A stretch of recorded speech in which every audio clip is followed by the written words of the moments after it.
Para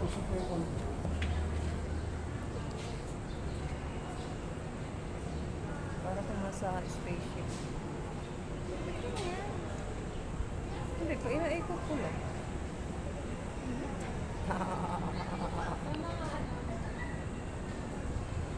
Hi, Kit. Nagsusungit na naman si Kit Kat.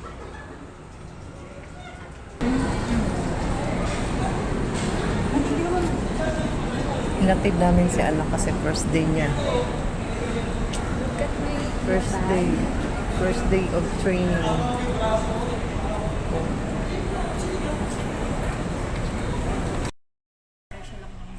Dito kami sa ano to? Yung mami nag-check sa ano ko, G. Sabi ko nga, close eh. Close, nag-chat ako ni Oo. Dad, mas mahal ang ano, Dad?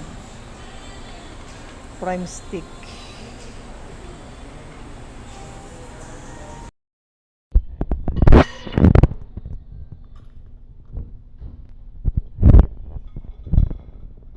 Tama ba?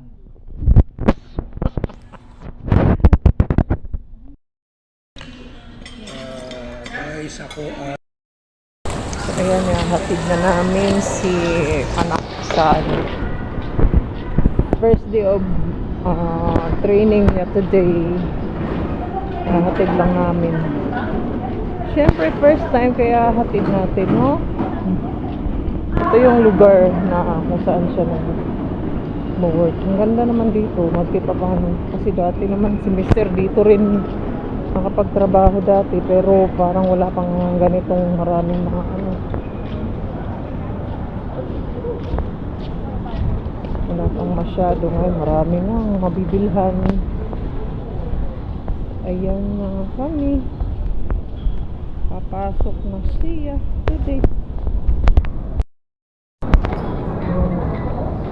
Mamadali na kasi 7:20 na 8 yung pasok.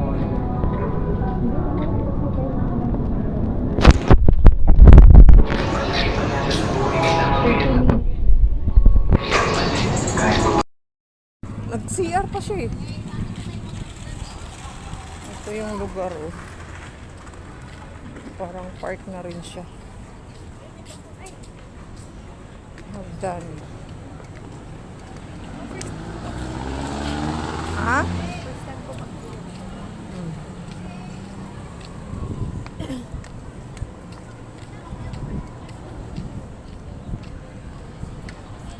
Matao na rin dito. Siyempre, mami, magkakatabi lang call center dito. Kaya nga. Yan. Taas ng building. Mama, mas kinakabahan ako ngayon kaysa sa... Anak, pumasok na. Bye-bye.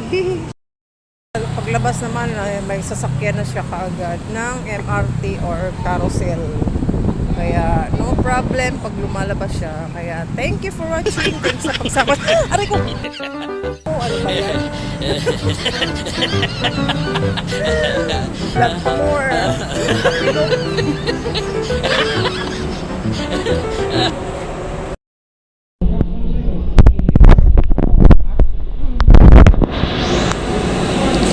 Dito muna kami sa Zaz Coffee muna tayo. Grabe talaga ang sakit. Sakit talaga nun. Tapilok ako. Sa kape. Natawa ako sa sarili. Tapilok ako. Galing. Murder pa si tatay. Sama ko si anak. Tapos si bunso.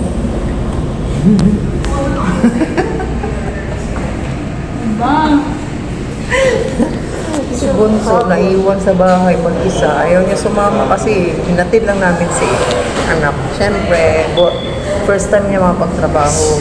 Training niya today, May 25. So yun. Thank you for watching again.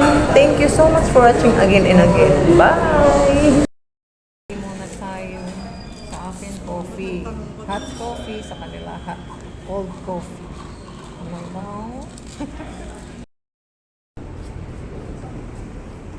Ay, ang dilim ng ano. Ay, wala.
SM North na tayo.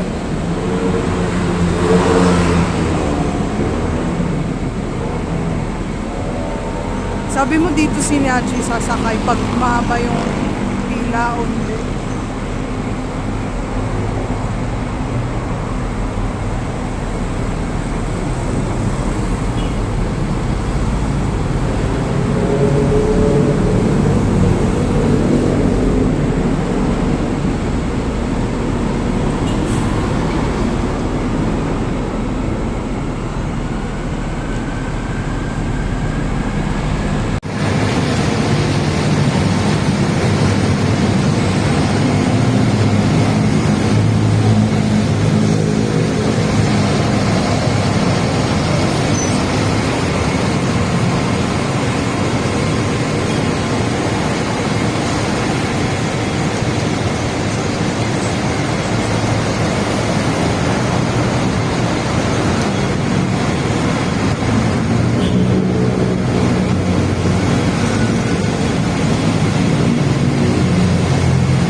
The velvet curtains pull back on the day in your sophisticated, easy way. A little bit of sparkle, a lot of soul. You're the rhythm that makes the story whole. With a snap of your fingers and a gentle sway, you chase the heavy shadows all away.